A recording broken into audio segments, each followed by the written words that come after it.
we've completed our prototype and we know it works. The next step is, how do we get this in a state that we can use it in our scale model? So before I get into soldering and the process that I go through for getting this stuff into, the final form, I want to talk a bit about the consumables you'll need, and then of course the tools you need before we actually go through the process. So to start off, you're going to need some of this. Now this is called, it's got many names, it's called strip board or prototype board, proto board, but essentially it is the same material as a PCB, it's fiberglass substrate, and it has these strips of conductive material that you can solder things to. And it's set up in lines like this. So similar to the solderless breadboard, it allows you to essentially create your own PCB without having to worry about etching and all that sort of thing. Now you might be thinking, well, that's not going to be really helpful if these lines go all the way across. Well, what we're going to be doing with our project is we're going to be modifying these by basically scraping away parts of the conductive tracks so that we can basically determine where the magic smoke will go. This stuff is reasonably cheap. You can pick it up on eBay or what have you, but just be careful about what sort of board you buy. What we're looking at here is what's called 0.1 inch pitch, or 2.54 millimeter pitch. And what I mean by that is it's basically the distance between the holes. So if we have a look at this, a bit hard to see, but trust me, it's 2.54 mil from center to center of each hole. Now that matches up with the pins on the Arduino board and the pins on the solderless breadboard. So it's a pretty common pitch, and so you just need to make sure that you get that 0.10 inch or 2.54 millimeter pitch prototype board or strip board. So that's what you're going to need. You're going to need one of those, and you need one of these come in sort of different sizes. So you're going to need one that's going to obviously accommodate the nano, which this one here, you can see that it's been cut. I've actually cut it previously. I will cut this one down to size for the project and show you how I do that. The next thing you'll need are some female connectors. So these, we're going to use these so that we can easily plug the Arduino in. You don't have to. You could solder your Arduino Nano directly to this board, but if you're just starting out, I wouldn't recommend it. You don't want to get too much heat into your Arduino when you're soldering. And the other good thing about using these is that if you want to use your Arduino in a different project, you can pull it out and use it in that other project and put it back in this one when you need it. So I certainly recommend getting these. Again, these are sold as 0.1 inch pitch or 2.54 millimeter pitch, and that's because the pins, that's the distance between the pins. If I can get it in focus, there we go. And so when we have a look at our breadboard here, this should go straight in like that. Okay, so we're going to be using this so that we can basically drop our Arduino in and pull it out again. These normally come in long strips. You can get them in sort of just small ones, and of course they can be cut down to size. The next thing you're going to need is some solder. Now I'm going to be talking about soldering irons when I get to the tools part, but for soldering there's lots of different types of solder out there. If you're just sort of starting out, I recommend you get flux core solder. Now flux is a material that allows the solder to flow more easily. So you can actually buy sort of bottles of flux and you brush it on and it makes the solder flow better. But I don't bother with that. I just use solder that's got a flux core. Now I do use solder with lead in it. You can get lead-free solder, but the issue with that is that you have to have it at a higher temperature, is my understanding, for your soldering iron. So when you're using this stuff, you just want to be careful you're not breathing in the fumes, be in a well-ventilated area, or have an extraction fan if you can. So you'll need some solder, because we obviously are going to be soldering the components. You're going to need a couple of very short pieces of wire. And the other thing you'll need is heat shrink. And the reason we're going to be using heat shrink is to prevent any short circuits happening. We're going to solder wires to these, and we want to prevent short circuits. And the way we do that is we use heat shrink. So this stuff slides over, and then you apply some heat, and it shrinks over the metal component. So essentially it's just creating an insulation layer over that, over that component. Now this stuff comes in, you can get like packs of it where it comes in different sizes. Certainly it's used a lot in, if you go to an auto store. But for this particular case, you're going to need the thinnest stuff you can find, which I think is about 1 millimeter. If you can find smaller, it's probably better. We're just sort of using, pretty fine wires. So you'll need some of that. Not very much of it. And again, you can buy sort of a mixed bag of them relatively cheaply. So they're kind of the basic components that you'll need to purchase. Okay, so let's look at the tools you'll need before you sort of start working on this project. First of all, get yourself some needle nose pliers. They come in all different shapes and sizes. This one's just got a bit of a kink to it. You don't need that. But what we'll be using this for is bending some of the components, more specifically the resistors, because we're going to be sort of setting these up in a vertical fashion. So you don't need to spend a lot of money on these. You don't need high-end needle nose pliers, just some basic ones that you've got lying around. Just you want to make sure they've got a fairly narrow nose on them. So that's the first thing. Next thing is you need some wire cutters. Do not use your sprue cutters. So you don't want to be ruining your good modeling nippers, because these are not designed for cutting metal. So they're designed for cutting styrene, so keep them for that. So get yourselves just some wire cutters. Again, these aren't particularly expensive. It doesn't matter if they're just a cheap one.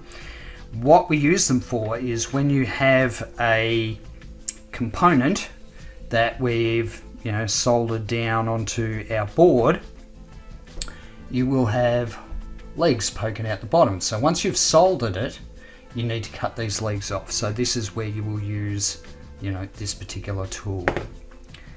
Okay, so again, not particularly expensive. You might already have a pair of these in your toolbox. Next thing is get yourself a decent knife. We're going to be using this to score the prototype board and be able to snap it.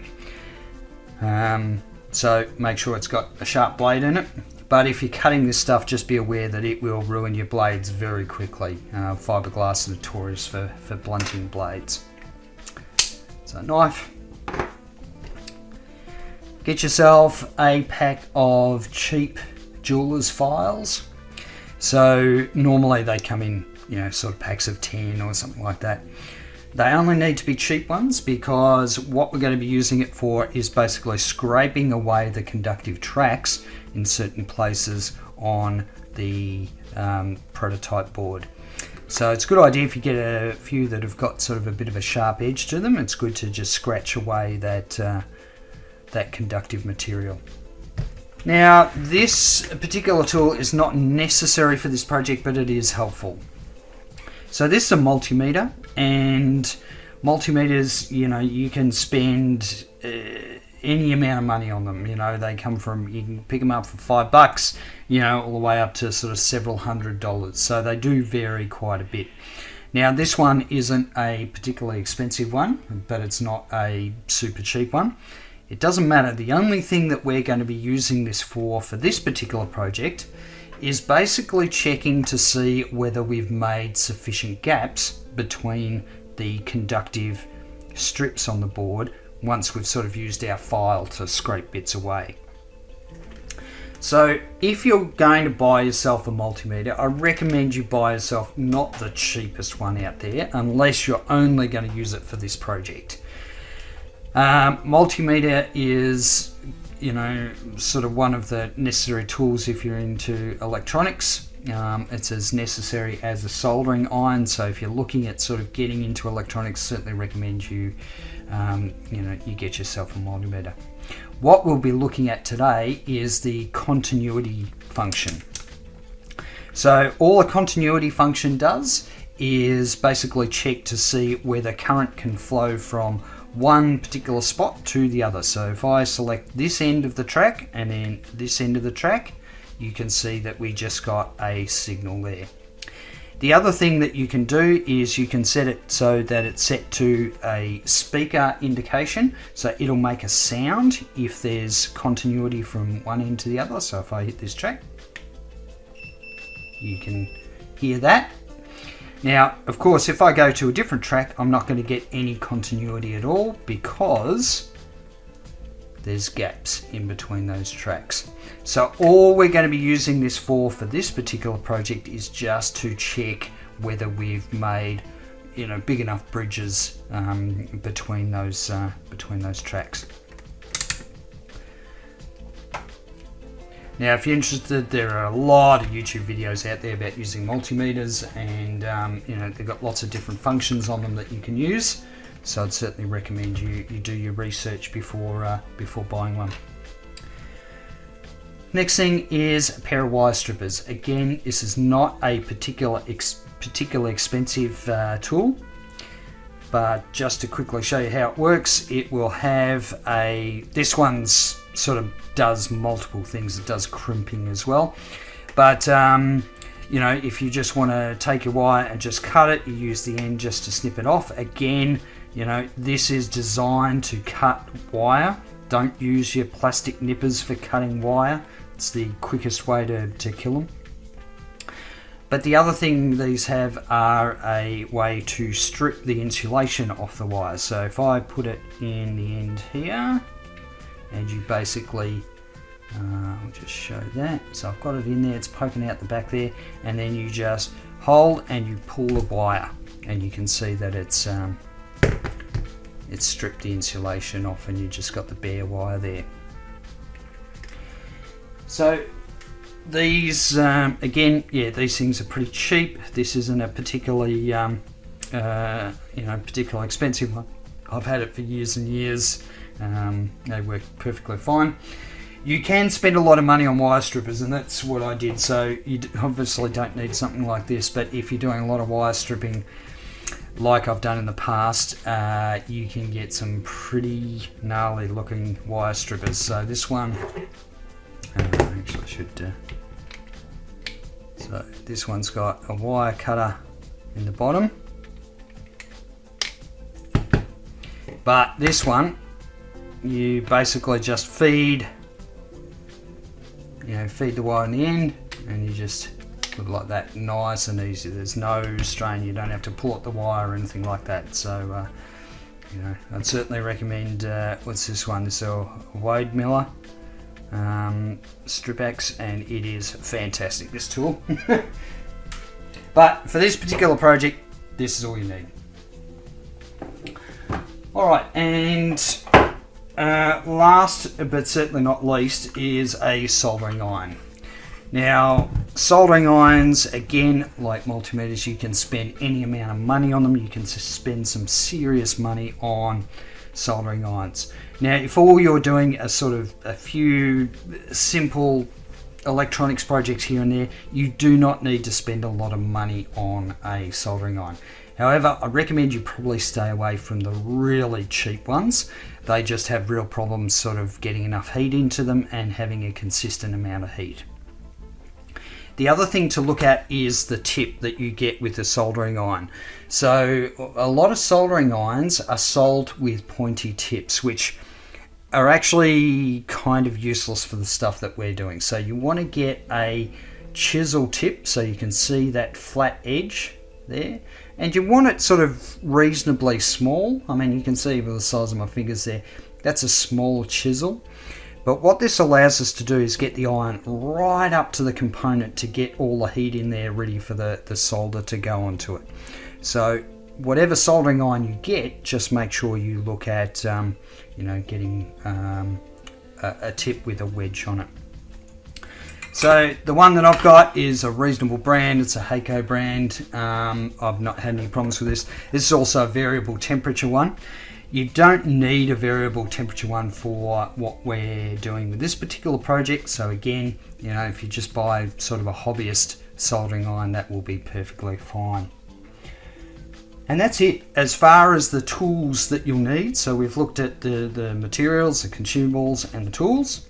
The next thing is to look at what we're aiming for. What are we going to, how are we going to get our prototype here onto this? And what's it going to look like? So that'll be next.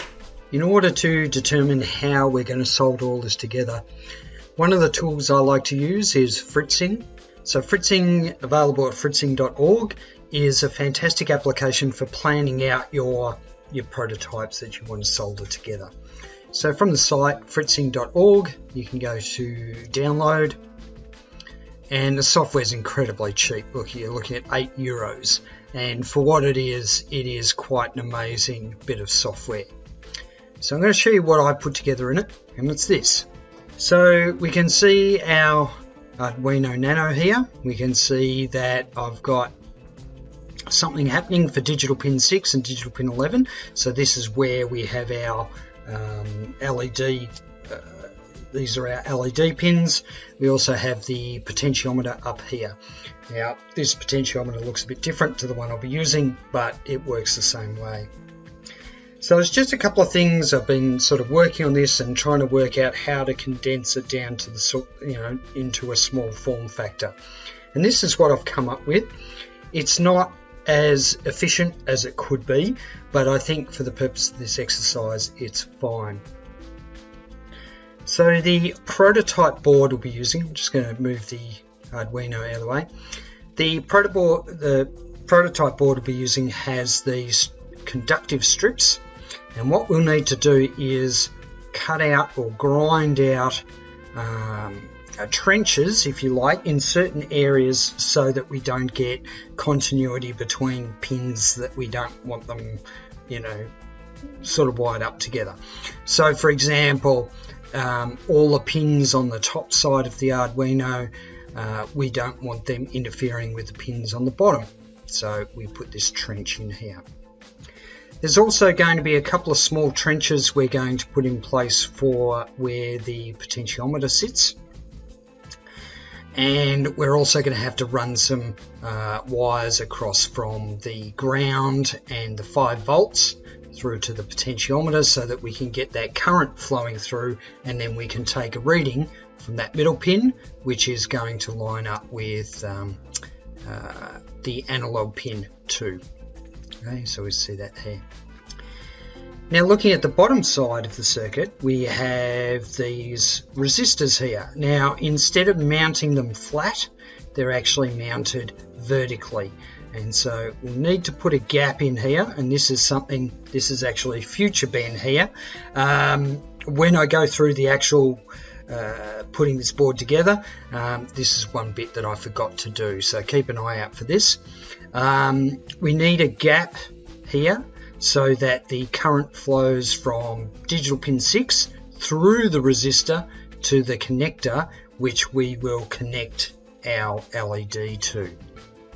So I've done that for both the resistors, and the resistors are standing up on their end, so I'll show you how to do that when it comes to the soldering part of things.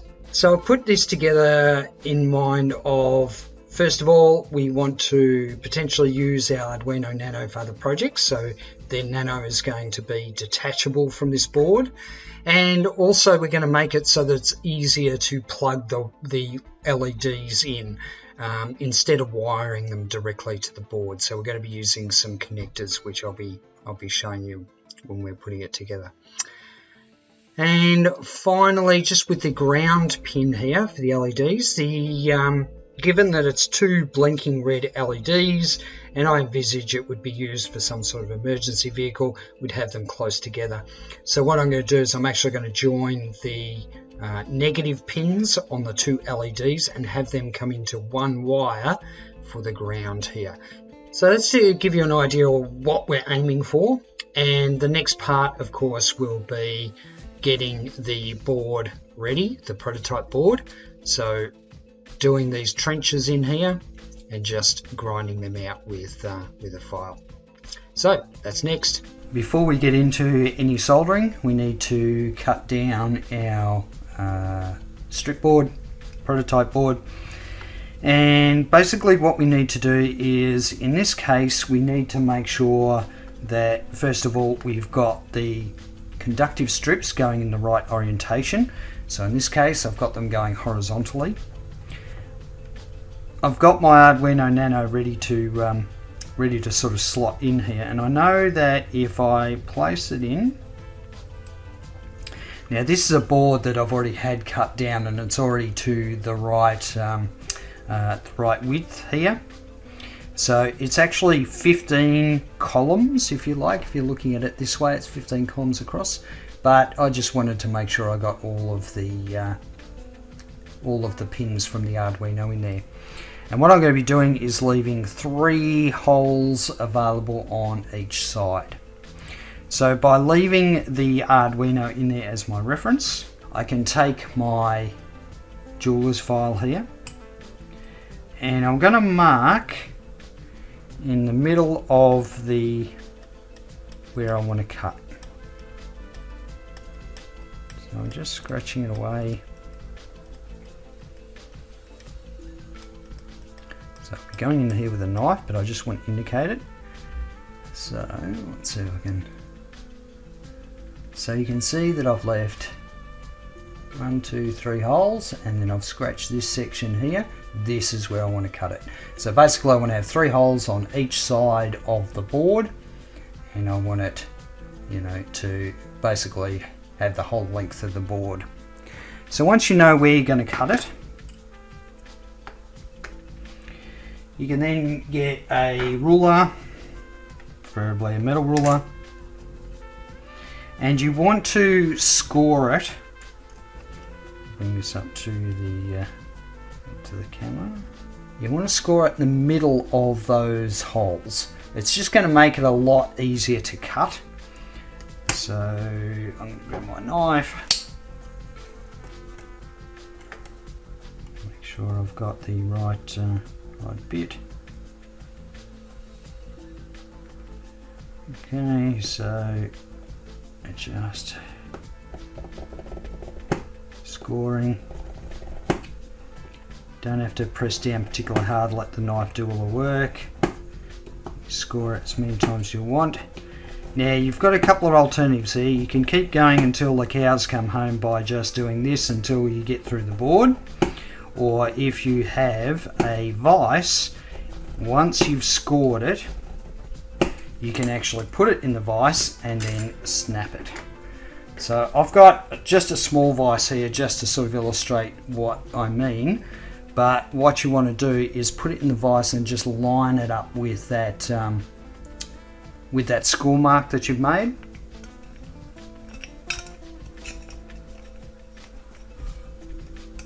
Yeah, it's slightly reflective, so it's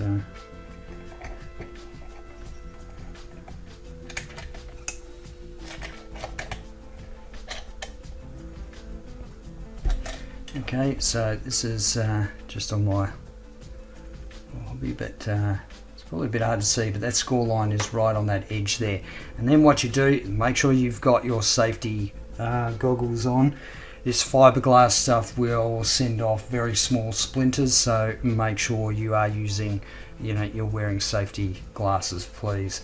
But then it's a matter of just pushing it, and it should snap along that perforated line. So what I'm going to do is I'm just going to go away and do that on my bench vise, because I know I can do it a lot quicker there than on a hobby vise, and that's not what that's made for. So I'll go away, get that cut, The other thing that I'll do is I will file down the edge. This again is not necessary, but it just helps sort of clean up the project a bit. So I'll just run the file along the edges so you don't have this sort of rough edge. It's not particularly sharp. You're not going to sort of seriously damage yourself on it, but it's just to sort of tidy it up. Okay, so I've cut my prototype board down to size. There we go. You can see I've filed the edges. It's far from perfect, but it'll be fine for this particular process, just to take those rough edges off. So we just double check that our Arduino fits the way it should. Yep, that looks good. We've got three holes on each side. We've got plenty of room to put a USB cable, so that's good. Alright, so the next thing that we need to do is basically remove parts of the tracks where we need to.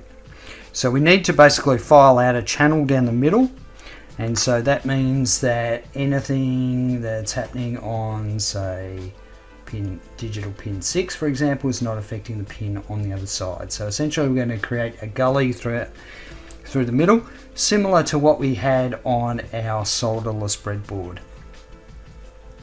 So we're going to be doing that by using our jeweler's file.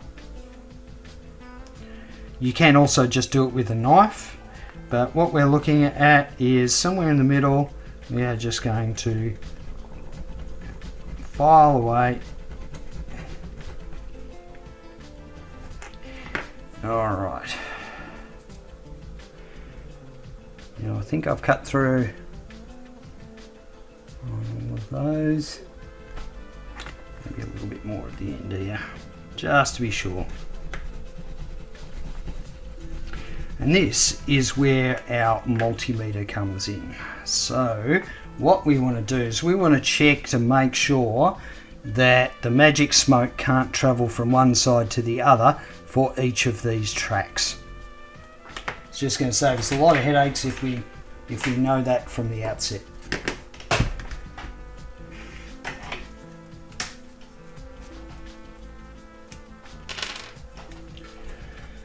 So I'm going to set my multimeter to continuity. I'm going to set it to audio mode so that we can hear. So just to check, what I'm doing first is checking something where I know there should be continuity. So we know that's working. Now if I go over the other side and I'm not hearing a beep, that's a good sign. And I'm just going to systematically do that for each track, just to make sure that I've put a proper gully in there. That all looks pretty good. Yep, so it looks like I haven't stuffed up there.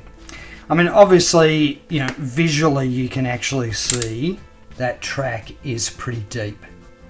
So your magic smoke isn't going to get through there, but it's a good idea just to check if you have a multimeter. All right, so that's the first part.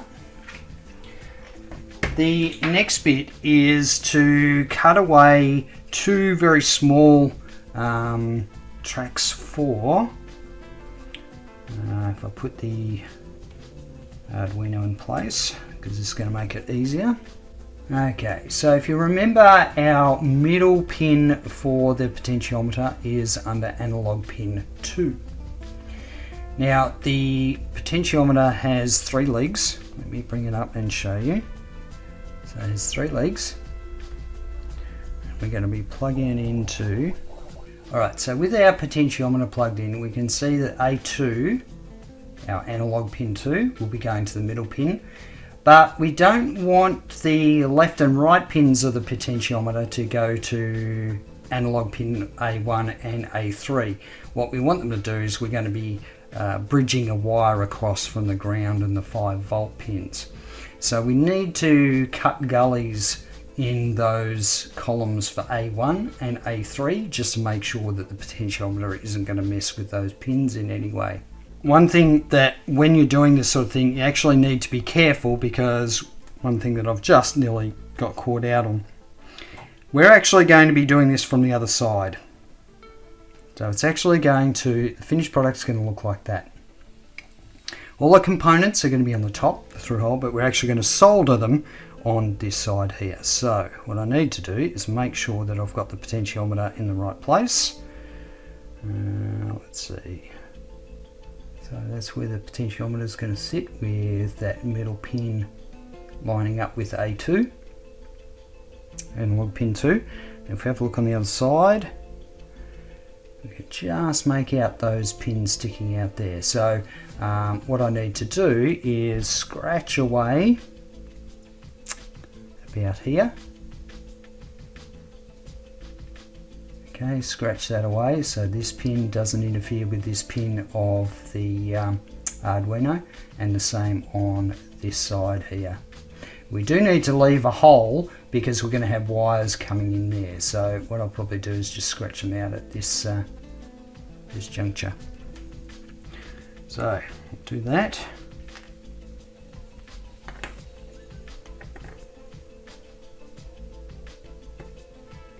Okay, I finished scratching away at those two holes. And so the final thing is just to check them with the multimeter.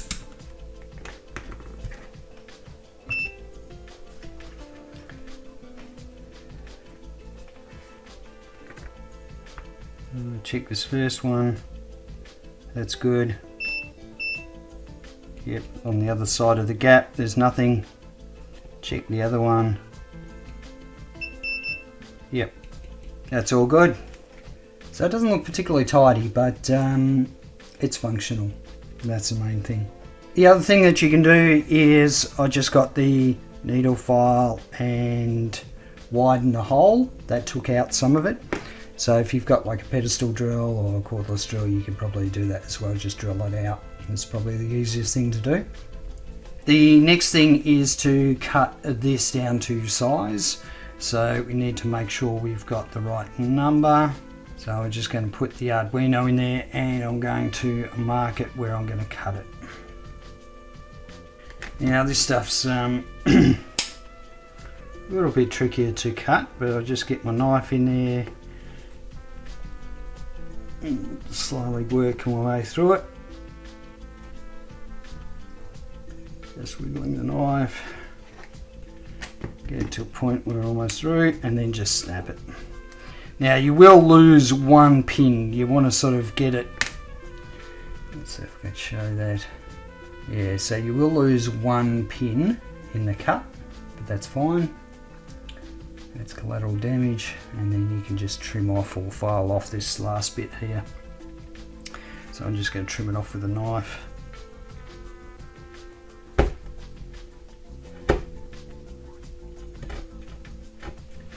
We are not entering a beauty pageant with this particular project. Alright, so again we're just checking. Yep, we have all the pins there, so that's good. So we do the same thing.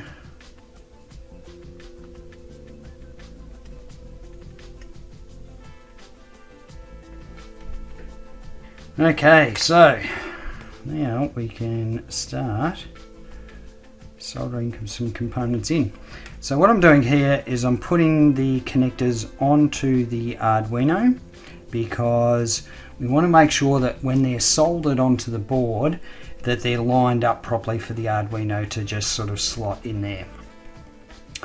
So we need to make sure we get our orientation right because we've we've made some modifications that are specific to the analog pin. So we need to make sure that we've got it around the right way. So I believe it's this way. Alright, so we've got A2, A1, but we're going to leave the Arduino plugged in for now, just because that's going to help line everything up. Okay, so I've brought in the camera nice and close. I'm sorry if there's still a little bit of wobble in there, but hopefully this will get you a reasonable look at what's going on when I get into soldering. So a soldering iron has heated up to about 290 degrees Celsius, and I've wiped the tip on a bit of a sponge. I'm just going to put just the smallest amount of solder on the tip, and once again run it on the sponge again, so you can see a nice shiny tip. Now the thing is with soldering is that you want it so that the heat gets into the component and the solder flows through. So you want your chisel tip up against the component,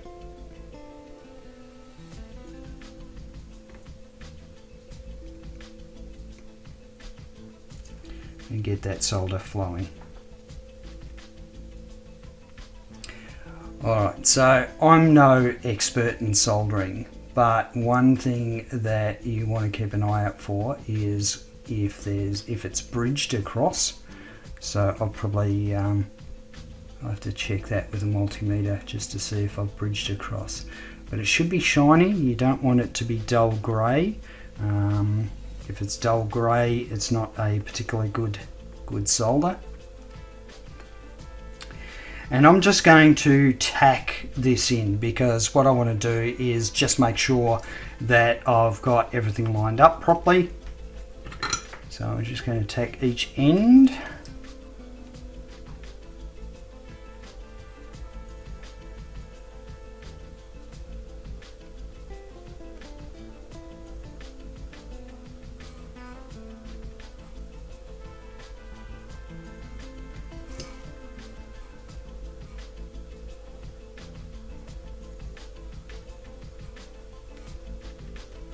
Yeah, certainly not the cleanest solder jobs, but they're nice and shiny, except you can see on this one, see how there's a hole you can see on the other side of the pin, so the solder hasn't flowed all the way around the pin. That's a problem. I need to fix that, because the solder should be on both sides, and so yeah, this pin hasn't been soldered properly. You can tell I'm not an expert in electronics, can't you?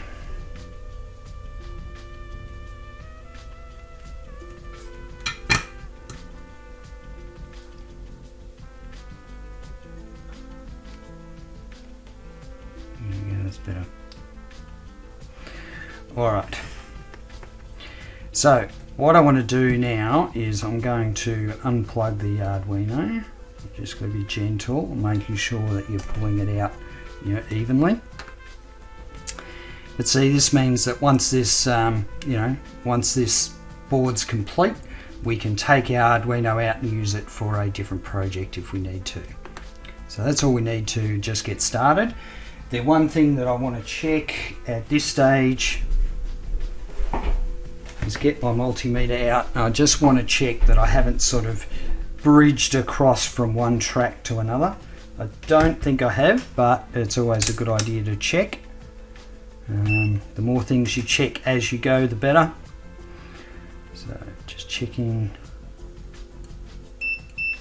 Yep, that's all right. I haven't bridged those two. I haven't bridged those two.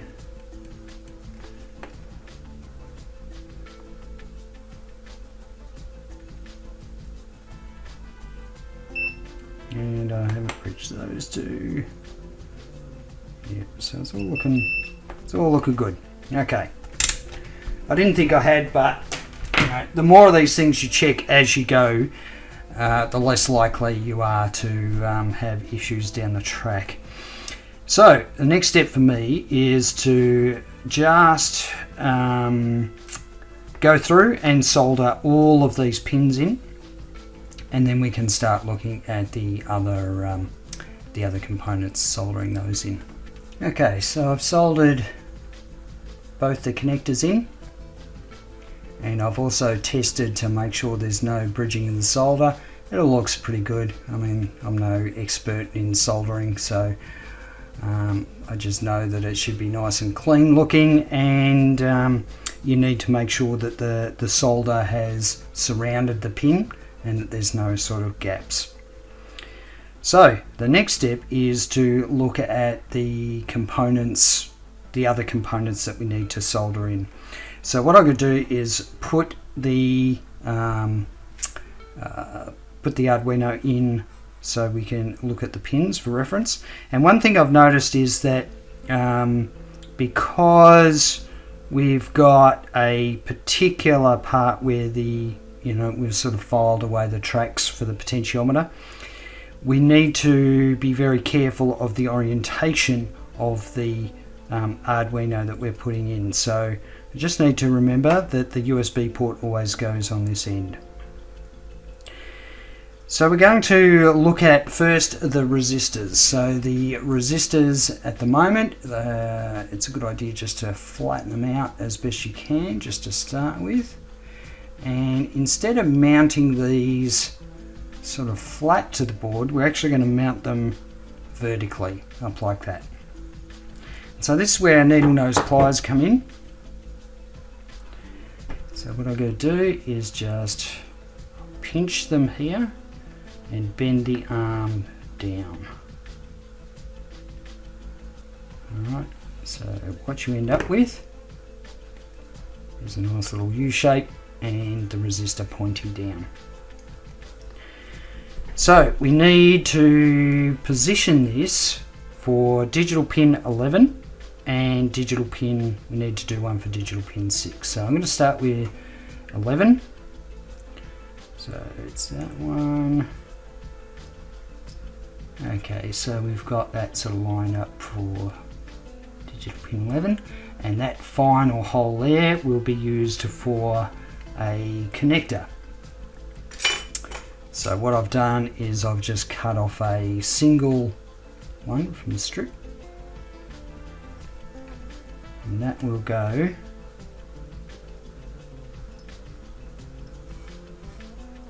in there like that. So we'll have the resistor and the pin, the connector, sorry, for where our positive terminal of the first LED or second LED will go. And so now we need to basically make sure that we hold this in place so that we can solder it. There's a couple of ways you can do that. You can use tape, you can use magic hands. What I'm going to do is take this connector out. But one thing that you can do with resistors and any sort of through hole components is you can bend the legs. You don't need to bend them very much, but it will stop the component from sort of slipping out when you go to solder it.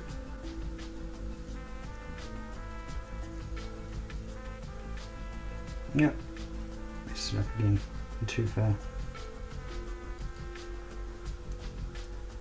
Okay, so we've got two resistors, D11 and digital pin 6, and now it is a matter of soldering these in place. Let's see if I can do that without messing things up.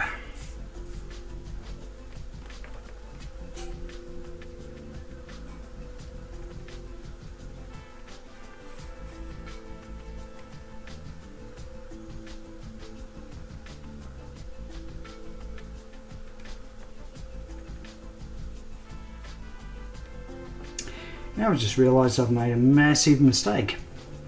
Glad I picked it up at this stage. So remember what I was saying about short circuits. This is a classic case. So what will happen is the magic smoke will go through this pin, and instead of going through the resistor like I want it to, what it'll do is it'll just go straight along the track because I haven't put a gap in that track.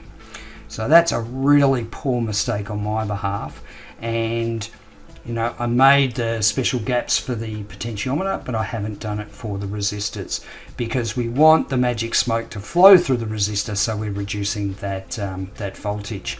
So that's an amateur mistake, and I'm quite ashamed that I've done that, but at least you can see, yes, I do make mistakes. So what I need to do is take that out. What I'm going to use to remove that solder is what's called solder wick, and it's just this really fine sort of strand copper wire, and it just sort of sucks up the solder. You can get a solder sucker as well, which is another way of doing it, but I'm going to try and clean this up as best I can.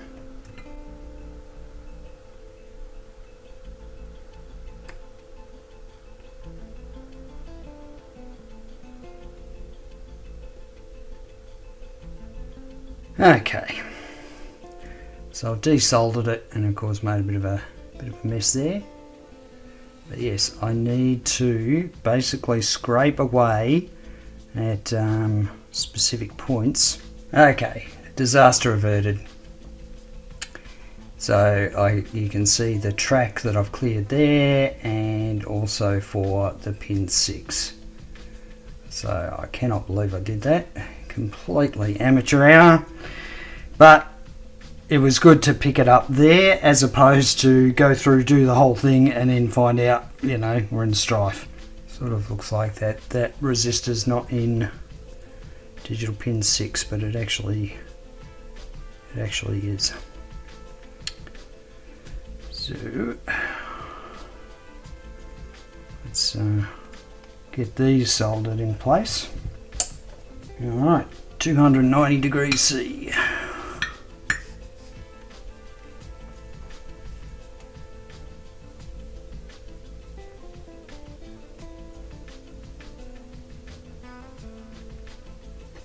Alright, so the next step is, now I know that these are okay, I am going to trim legs.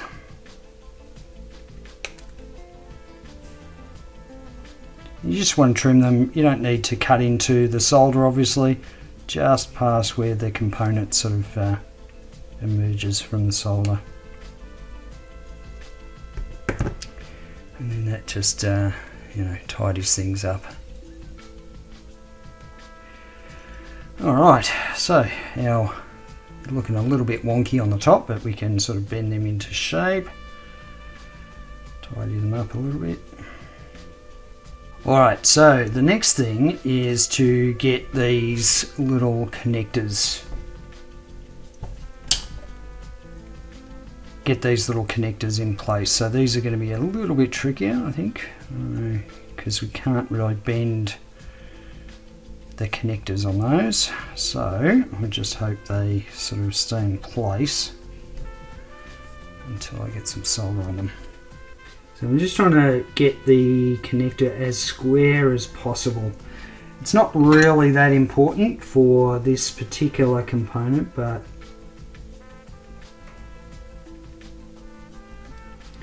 I do prefer to have things tidy. So you can see how wild out that one is.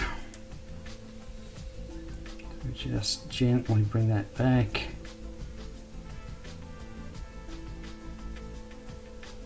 I think that should be okay. Now the other thing is, it doesn't look as though it's seated all the way at the base, so I'm just going to touch the iron to it, push it down at the same time. So that connector is where we're going to hook up the positive lead of the LED on pin 11. So to the other one.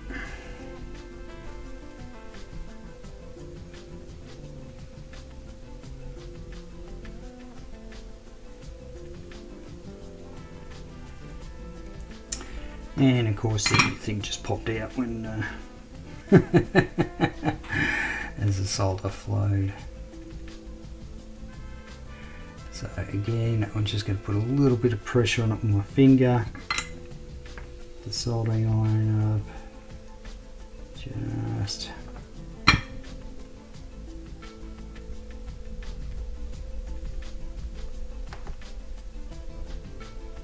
The good thing about soldering stuff is that if you do stuff it up, solder, it just needs a heat reapplied to it, and you're good to go again. You can take the component out and resolder it. So One of the things I do like about electronics.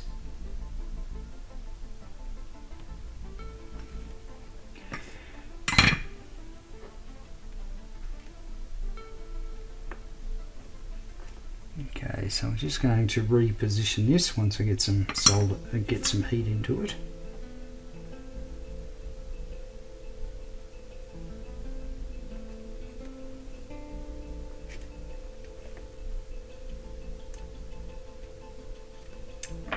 Alright.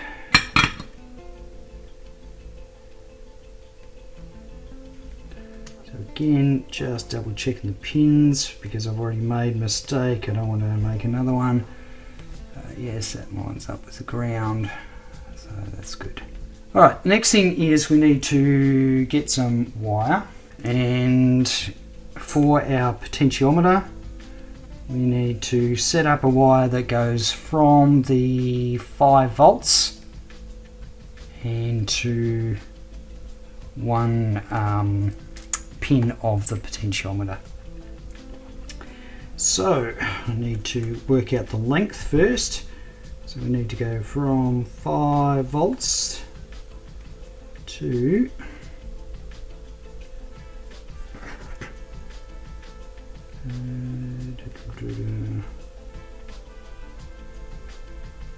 okay, after a bit of messing about, I've got the black wire goes from ground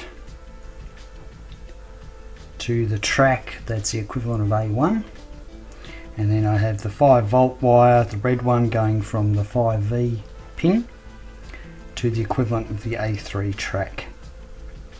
So the potentiometer will be soldered in between that black and red wires there. So I'll get them soldered up.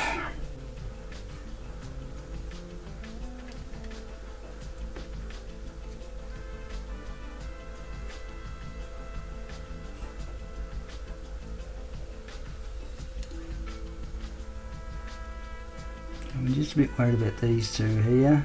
Let's see if they've bridged the gap. So again, I'm just going to pull out the multimeter and just give it a double check. So the problem is I'm such a poor solderer that I get a bit paranoid about this stuff, and it looks alright.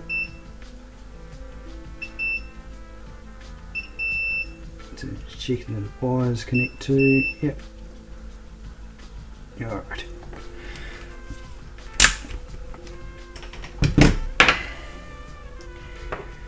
So now I can clip the ends of these. Okay, so next is to position the potentiometer. So I've got the 3 legs. So there's the red wire goes into the right hand pin, black wire goes in the left hand pin, and the middle goes to analog pin 2.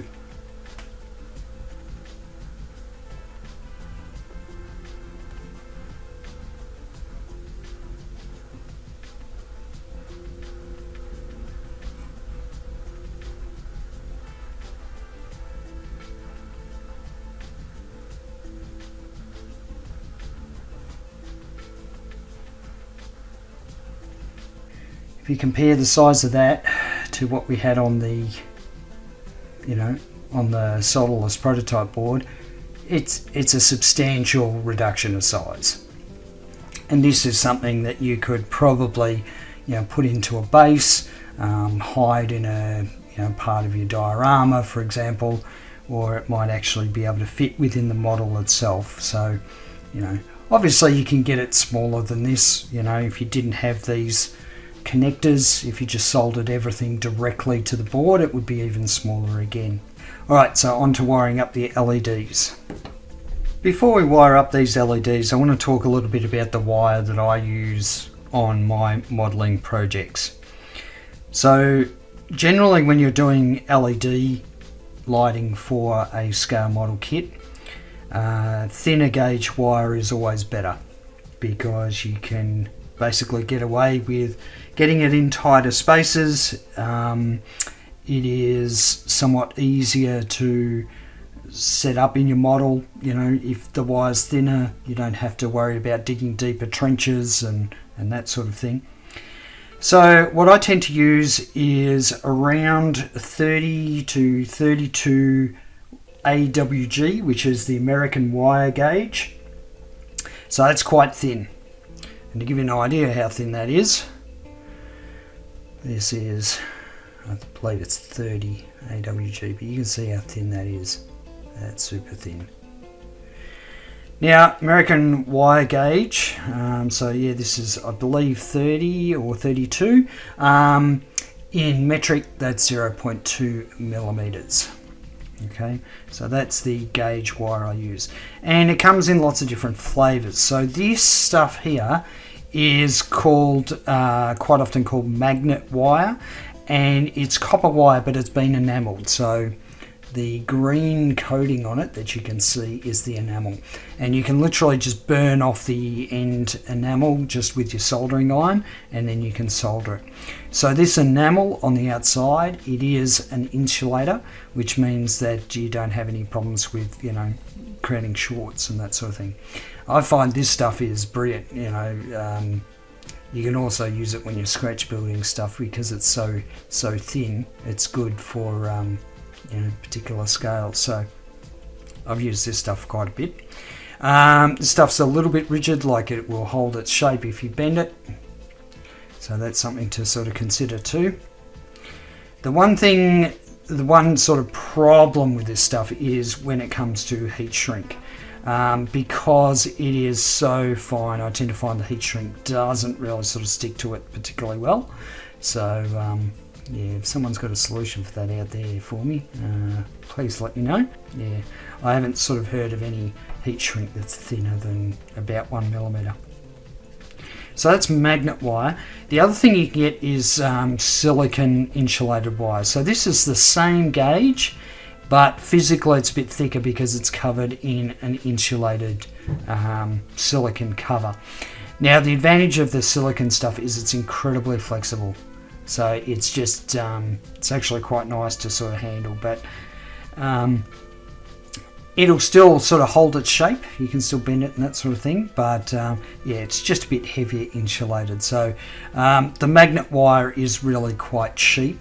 You know, when you compare it to this stuff can get a little bit expensive, but that's just to show you the sort of different types of wire that I use in modeling, and that you can get really thin wire. I know I see a lot of people, you know, on YouTube, and you know, they struggling using really thick wire for their model kits. And just so you know, there are narrower gauge wire that you can use that does just a good job, but is a lot easier to sort of fit in a scale model. Now, when I was talking about tools before, I forgot to mention you're going to need some sort of clip to hold the LEDs while you solder the wires to them. So in order to hold them in place, I'm just going to use one of my painting clips. Some people use helping hands, which is where it's a metal stand with a magnifying glass and 2 pinches on it. That's perfectly fine. That'll help you. So there's lots of different things you can use out there. For this particular one, I am just going to use some of my paint clips here to sort of hold it in place. See if that works. It should be fine. Okay, so in fact, I don't think I'll be using the enamel wire, thinking about it, because it doesn't film particularly well because it is so narrow. So I might be using some of my silicon stuff here. Just about the same. Put that to the side. Now I want to strip the wire, and this really narrow stuff can be a bit tricky to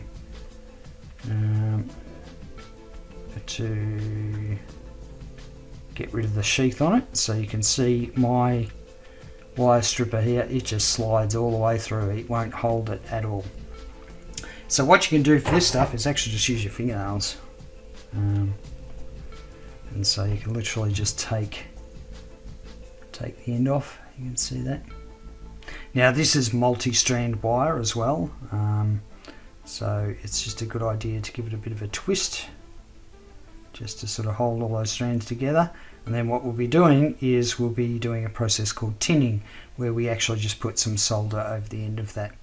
So I'm going to take my clip just to hold this stuff in place. And the tinning process is really just about getting some solder on the end of those wires. So I'll just make sure it's covered.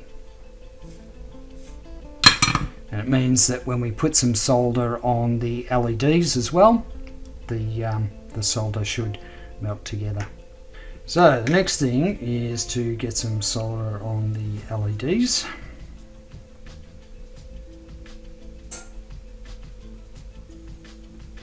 So I need a little bit of solder.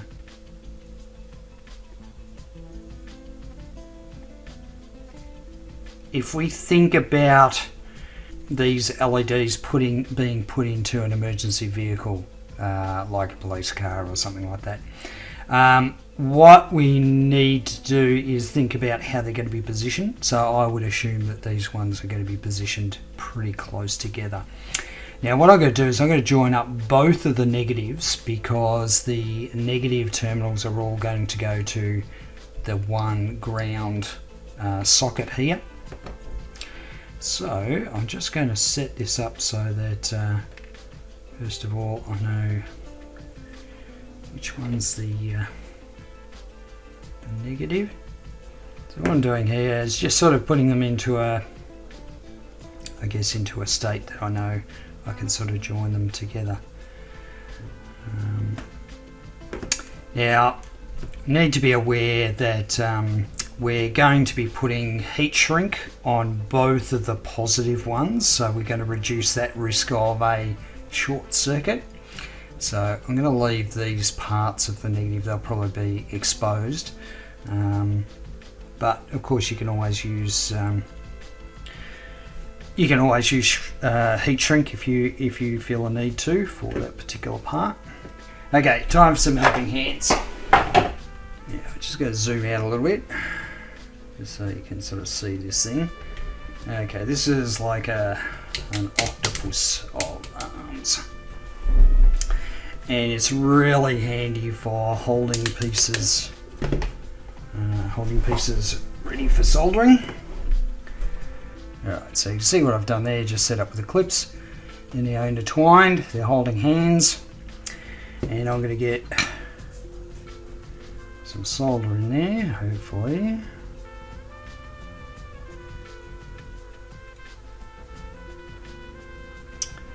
And then try and get this wire on here as well.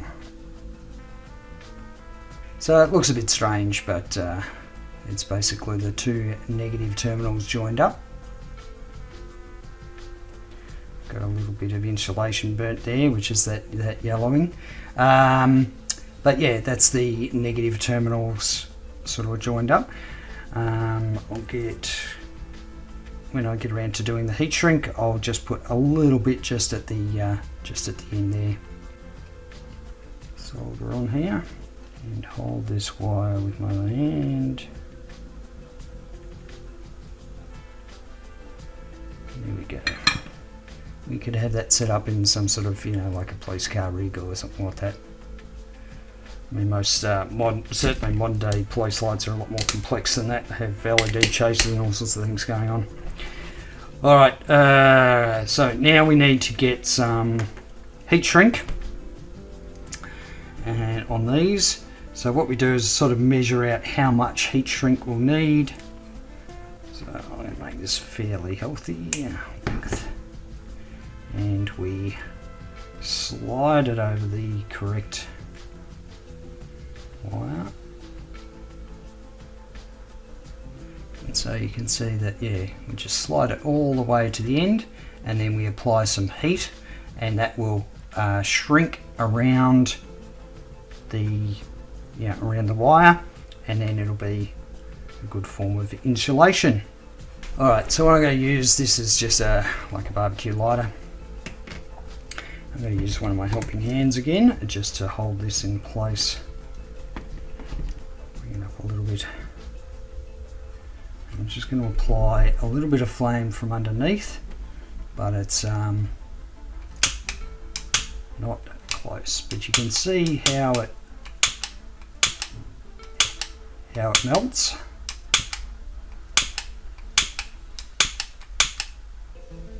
And you can see how it sort of shrinks around the wire there. So I haven't applied much sort of heat at all.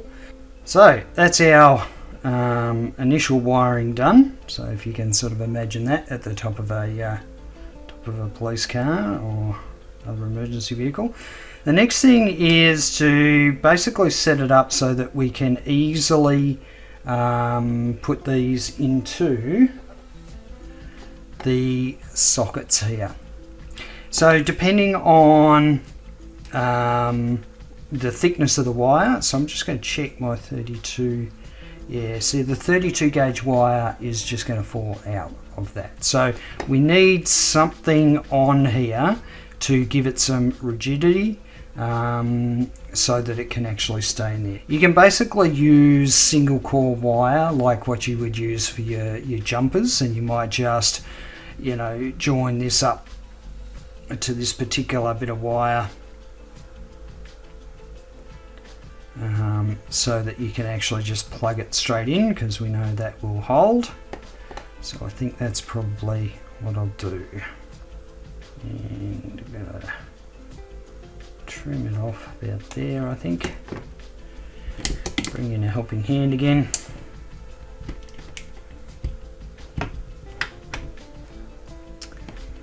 Alright, so this probe, if you like, is going to sit there. Alright, so of course we, like whenever we do any sort of wiring, we need to tin it.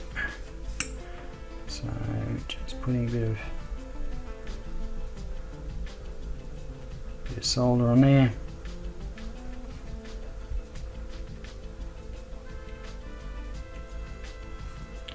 And then we can attach the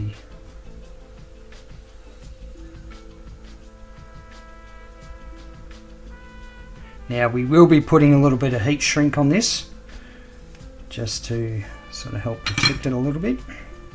But there you go, it's pretty simple. If you want to get really fancy, you can actually get the proper connectors for sort of the male connectors for those headers that we've used. So you can buy them as well. They're just the male versions of the connectors we use for attaching the Arduino board. Okay, so I've got some more heat shrink.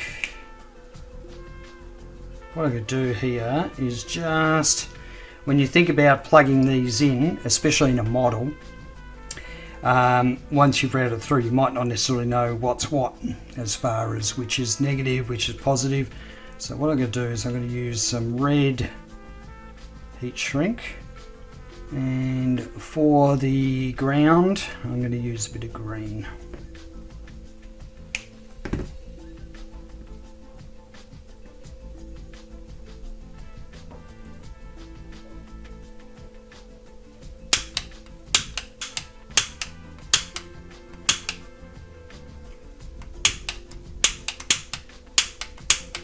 Alright, we're now good to go. Now, I'll clean some of the rubbish off this bench. Well, not actually clean it, just sweep it off the side. Alright, now, let's see. Moment of truth. Was it all worthwhile? So, our two positives we are going to plug in. And then the negative. Okay, so that's what we've got. And now it's time to hook it up to power and see if we can get this thing working.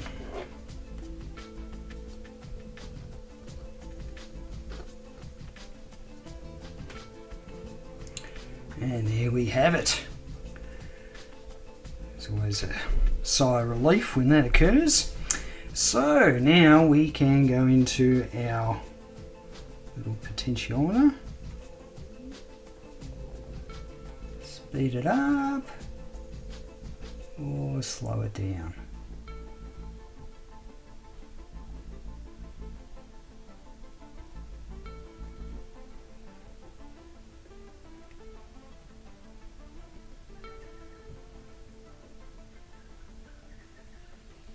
So I'm just turning the potentiometer quite slowly. Yeah, there's not a lot of turning needed, but there we have it. And of course, the great thing about this particular setup is that you haven't soldered the Arduino board to this prototype or to this project, so we can still take the Arduino Nano out and use that for other projects. You've set it up so that you can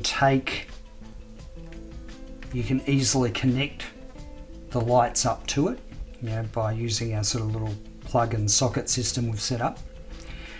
The other thing is too, if you want to expand it, it's actually not that difficult to do.